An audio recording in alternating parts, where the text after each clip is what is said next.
Admiral Lisa Blackwood stood at the observation deck of the U.S. Defiant. Through the massive transparent viewport, she watched the stars and the approaching alien ship. The Grithixian diplomatic vessel was huge, at least 5 times larger than her own ship.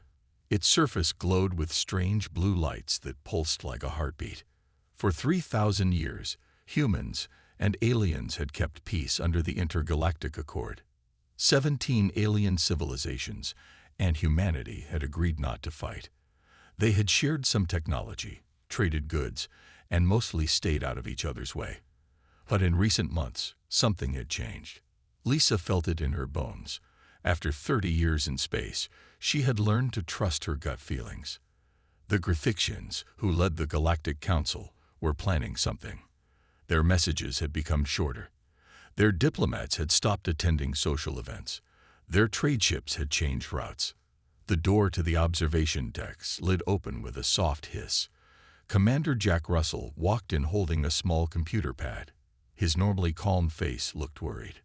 "Admiral, we just got a message," Jack said, handing her the pad.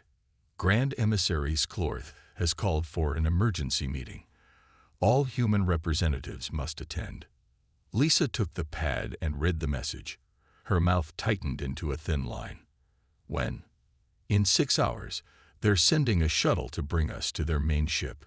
Lisa handed the pad back and turned to look at the alien vessel again. In the 3,000 years since humans had first met aliens, people had spread out to over 400 star systems. Humans weren't the most advanced species in the galaxy. Several alien races had better ships and weapons. But humans had earned respect. They could live in places other species found too harsh. They came up with new ideas that aliens hadn't thought of. And they never gave up, even when things looked bad. "Tell them we'll be there," Lisa said. "And Jack, make sure our special plans are ready. Send the alert code to Earth Central Command." Jack nodded. "You think this is it? The thing we've been preparing for?" Lisa didn't answer right away. She watched the alien ship for a few more seconds. The blue lights continued their steady pulse. "Yes," she finally said. "I think the Grithixians are done pretending. They've always thought humans were beneath them, just barely advanced enough to join their precious council. I've seen how they look at us during meetings, like we're children who somehow snuck into the adults' room." "But we've been ready for this," Jack said. Lisa smiled slightly. "For 800 years, ever since Admiral Chen figured out their real plans, generation after generation, we've prepared while pretending to be less advanced than we really are, building our hidden fleet, creating weapons and shields they know nothing about." Jack moved to stand beside her at the viewport. "Most humans don't even know. My own family thinks I'm just on a regular diplomatic mission." "Better that way," Lisa said. "The fewer people who knew, the less chance the aliens would find out. But everyone will know soon enough." She turned away from the viewport and headed toward the door. "I need to prepare for the meeting. Tell the team to be ready in 5 hours. Full dress uniforms, and make sure our hidden recording devices are working. Earth will want to hear exactly what the Grithixians say when they break the accord." As the door slid open, she paused and looked back at Jack. "It's strange. After all this time preparing for this day, I thought I'd feel angry or scared. But I just feel ready." The door closed behind her. Jack looked out at the alien ship once more before following his admiral. The blue lights continued their steady pulse, unaware that they were being watched by people who had spent centuries preparing for this moment. The waiting game was almost over. The council chamber was huge and round, with 18 different sections arranged in a circle. Each section had seats for representatives from one species. The Grithixian section had the largest seats, made of a strange metal that seemed to glow. The human section was one of the smallest. Lisa Blackwood sat between Dr. Alan Bennett, Earth's top expert on alien biology, and Samantha Ortiz, the main human diplomat. Both looked calm, but Lisa could see the tension in their eyes. They had prepared for this day, but that didn't make it easy. The chamber was filled with soft sounds, The gurgling speech of the water-breathing Xilarians, the clicking noises of the insect-like trill, and the low hums of the energy beings called Vorlons. All 18 species of the Galactic Council were present, which was rare. In the center of the room, a platform rose from the floor. Grand Emissary Sklorth, the leader of the Grithixians, moved onto it. He stood on 8 tentacle-like legs, his upper body covered in shimmering scales. His 4 arms moved in formal patterns that all council members recognized as the start of an important speech. For 3,000 cycles, Sklorth began, his words translated by small devices each representative wore in their ear. We have maintained the illusion of equality among our species. Lisa felt Samantha stiffen beside her. This was not how council meetings usually began. But careful observation has proven what many of us suspected from the first contact. Humans are simply not compatible with our galactic civilization. Sklorth continued. Murmurs spread through the chamber. Some species seemed surprised.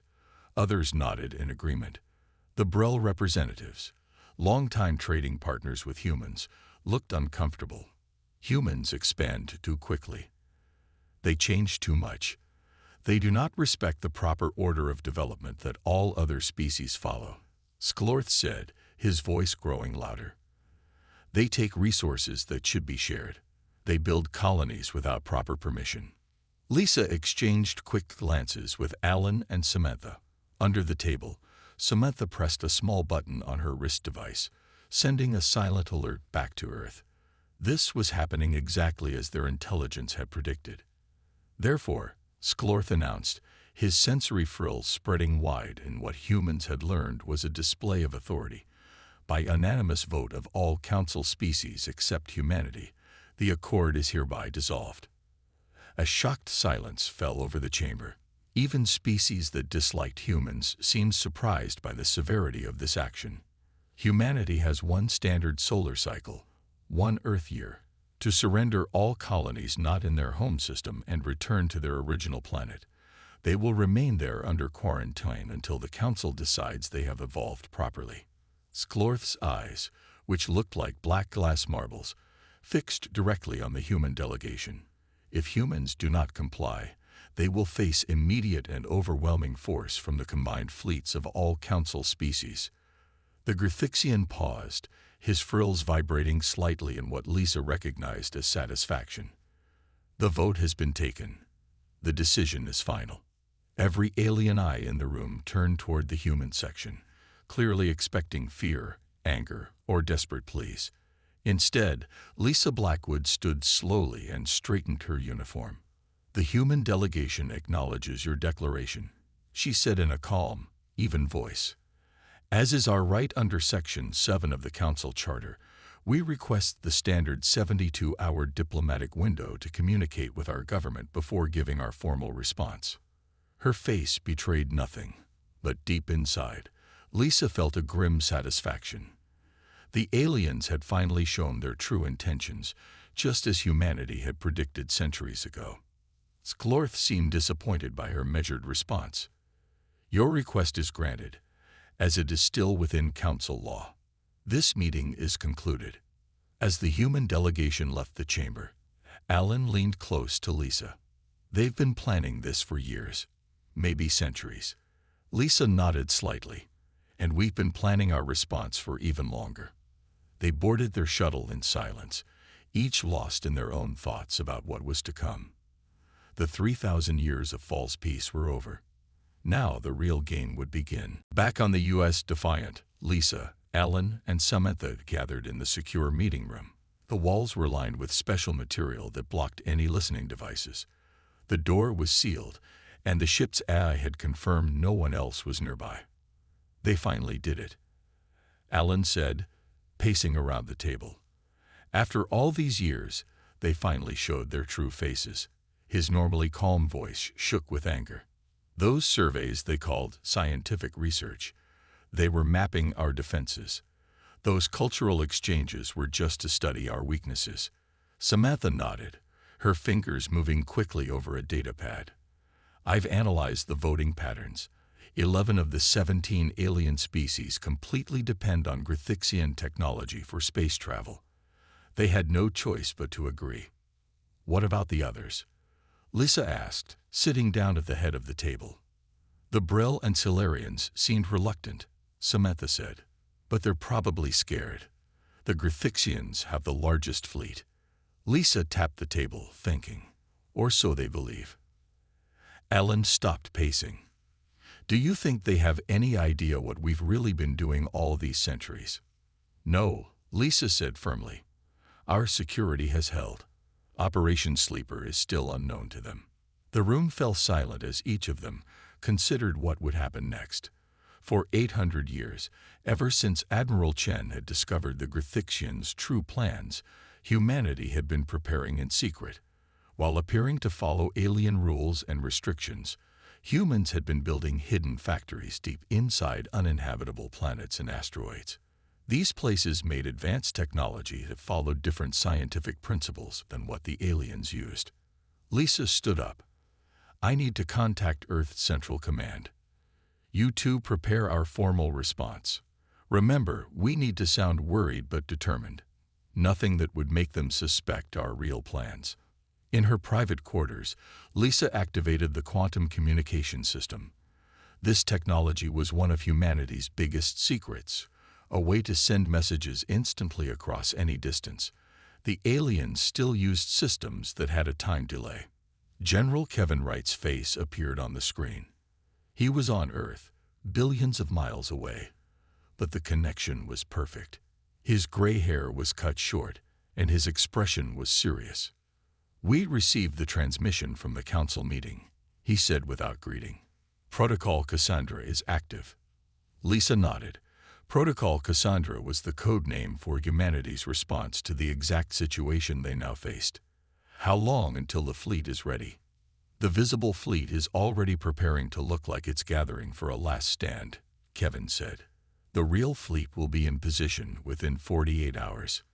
Lisa allowed herself the first genuine smile in days. They really have no idea, do they? Not a clue, Kevin replied. We've been expecting this for 800 years, Admiral. Operation Sleeper is go. After the call ended, Lisa looked out her window at the stars. Somewhere out there, the Grithixian fleet was gathering, thinking they would face desperate humans with inferior technology. They had no idea that humanity's apparent compliance had been a long game of deception. The next day, Lisa met with alien representatives who brought more details about the surrender terms. She listened politely, asking questions that made her seem worried, but looking for options. When the aliens left, Jack approached her on the bridge. The hidden fleet reports all systems green, he said quietly. Our colonies have begun the evacuation shows. From orbit, it looks like we're panicking, just as expected. Lisa nodded. And the shielded shelters, ready to receive civilians. The surface structures are rigged to look completely destroyed when hit. Lisa looked at the main screen, which showed the Grithixian diplomatic vessel. How shocked they'll be when they learn the truth. Jack smiled.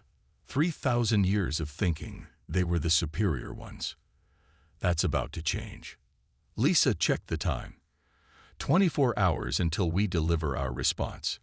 Make sure everyone knows their part. Far below the surface of Mars, Dr. Michelle Clark walked through a massive underground factory.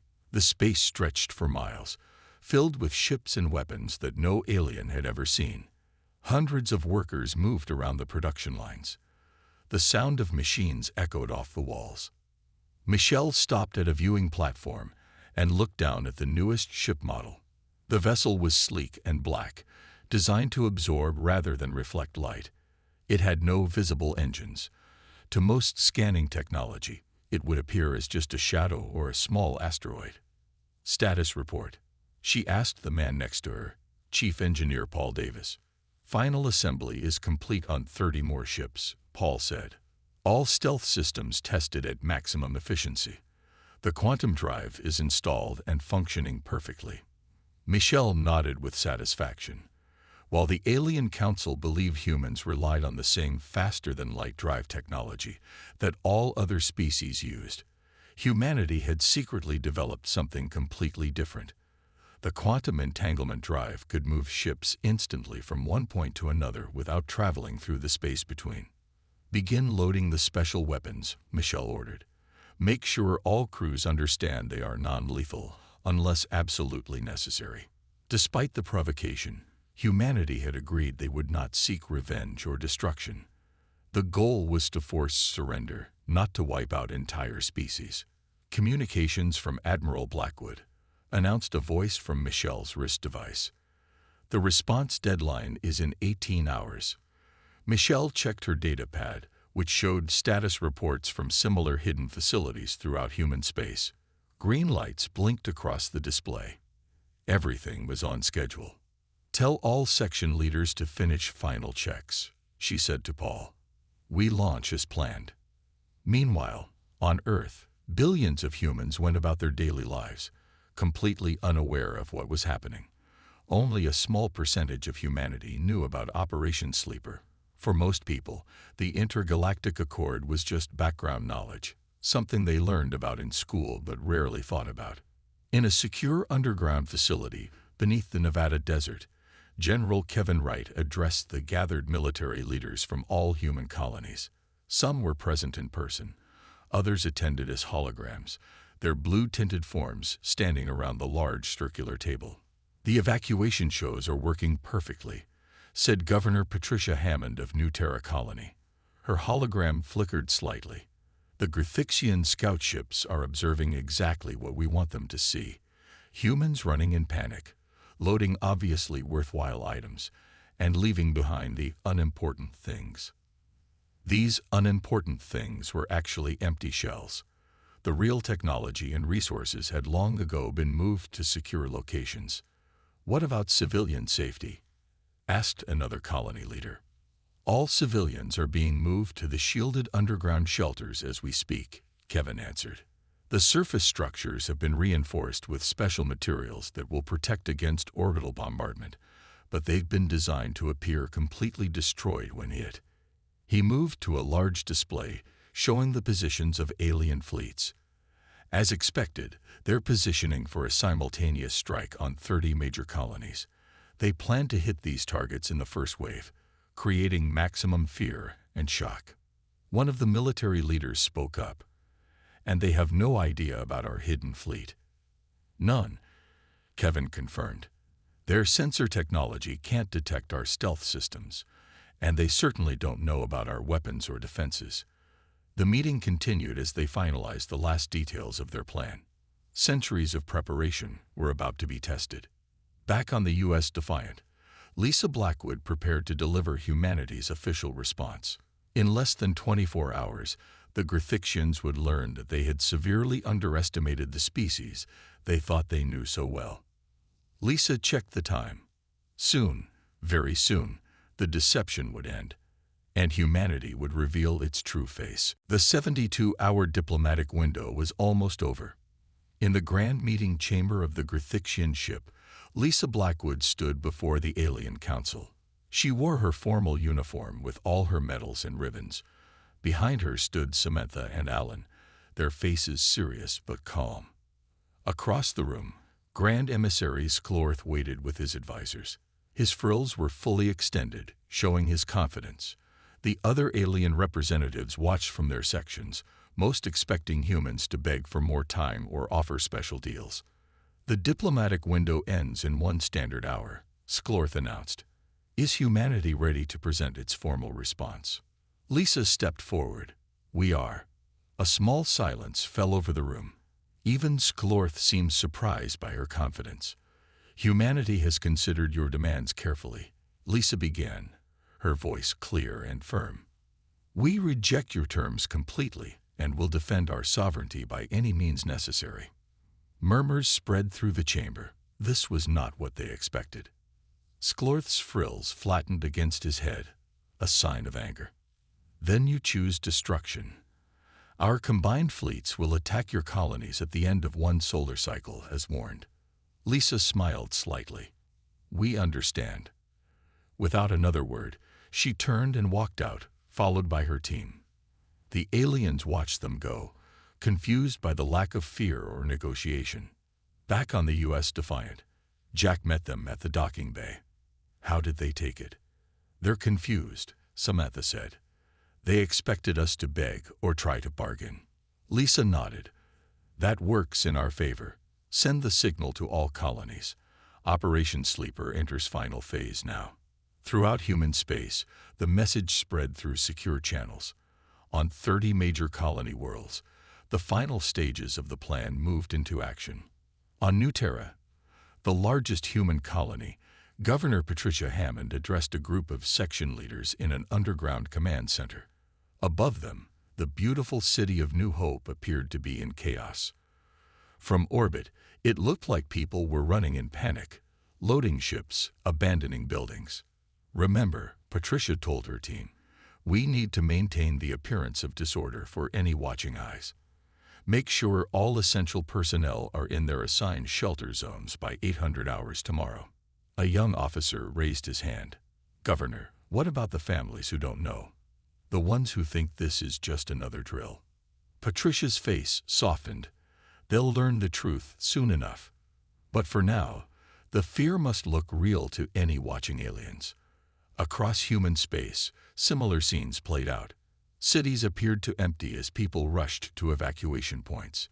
In reality, most civilians were being led to massive underground shelters built centuries ago for this exact purpose.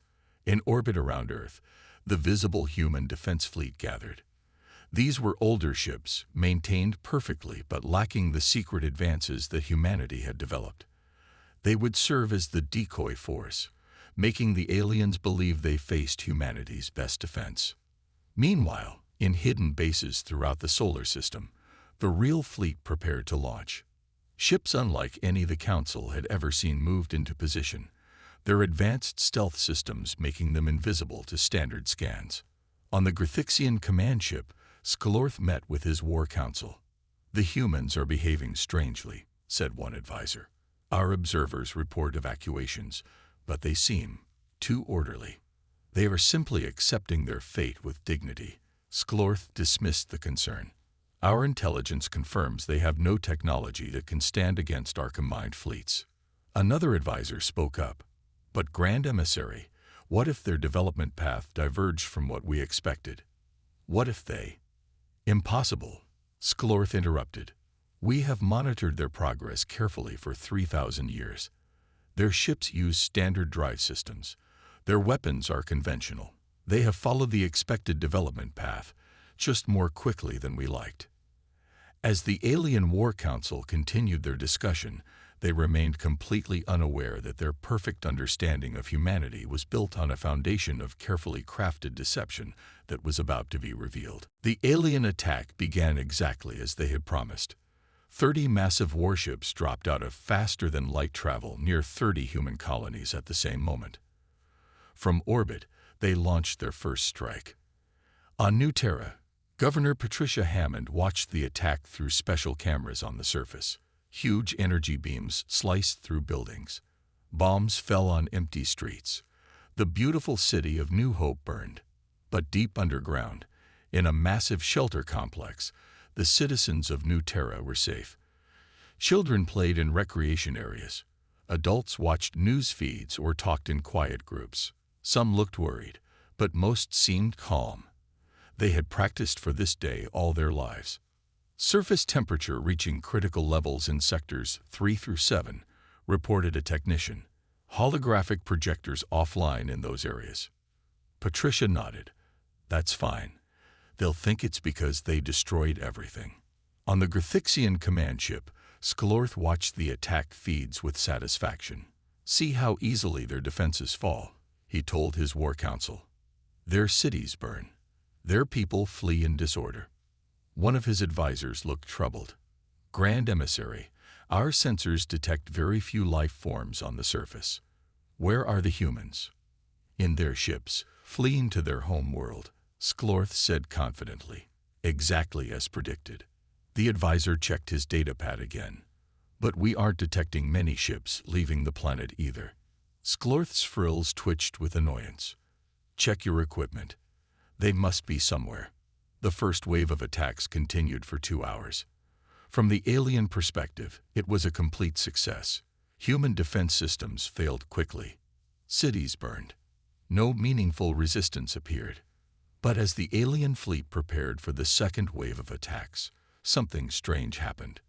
On the bridge of his flagship, Sklorth was about to give the order to advance when an officer called out in alarm. "Grand Emissary. Unknown vessels appearing near our fleet." "What? Where?" Sklorth demanded. "Everywhere. They're just appearing. No faster-than-light entry detected." The main screen showed space around them. Where moments before there had been empty darkness, now hundreds of sleek black ships hovered. They had appeared without warning, without the normal flash of light that came with faster-than-light travel. "Impossible," whispered Sklorth. His communications officer called out, "We're receiving a transmission from the human flagship."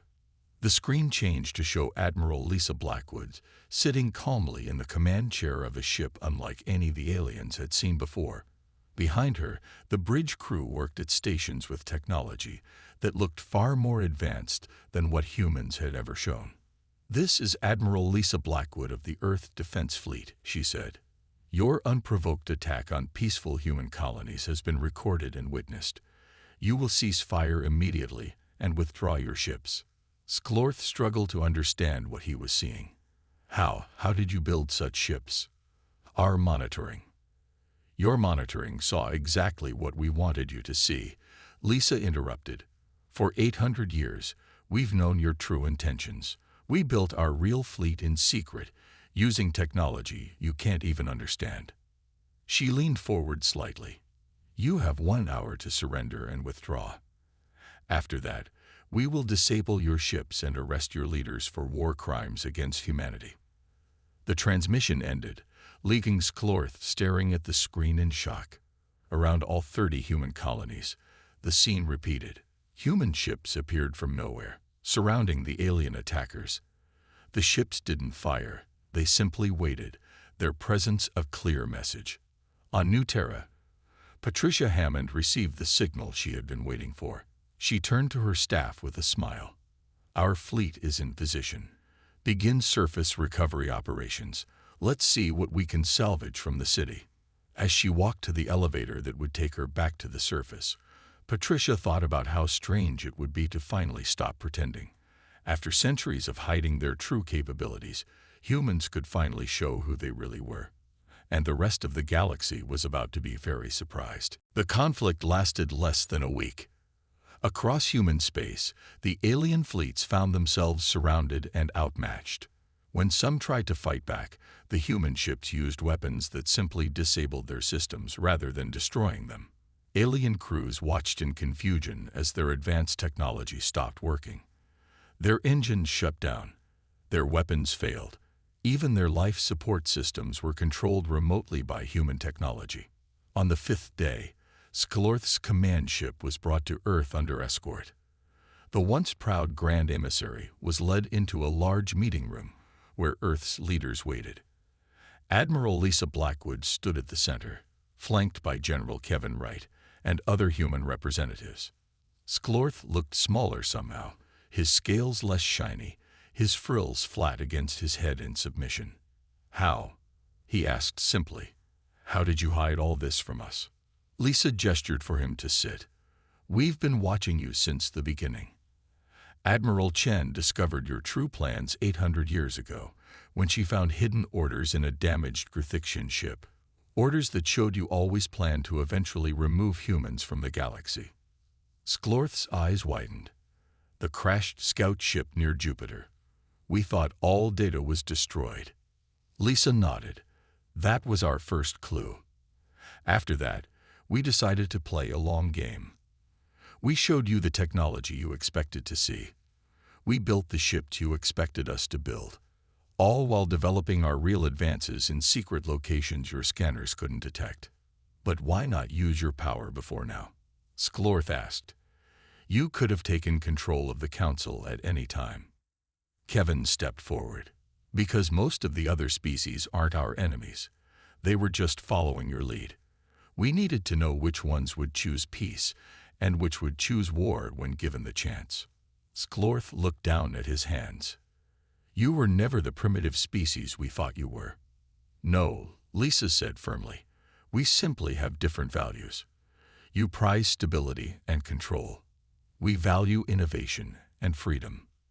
In the days that followed, a new peace agreement was created. This time, it was based on honest understanding rather than deception. The Grithixian leadership was removed from power. Their empire was broken into smaller regions that could govern themselves. Other alien species reacted with shock at first, then growing respect. Many sent new representatives to meet with humans, eager to learn about the technology humans had developed in secret. 1 month after the failed attack, Lisa stood with Samantha and Alan on the observation deck of the U.S. Defiant. Below them, Earth shone blue and beautiful.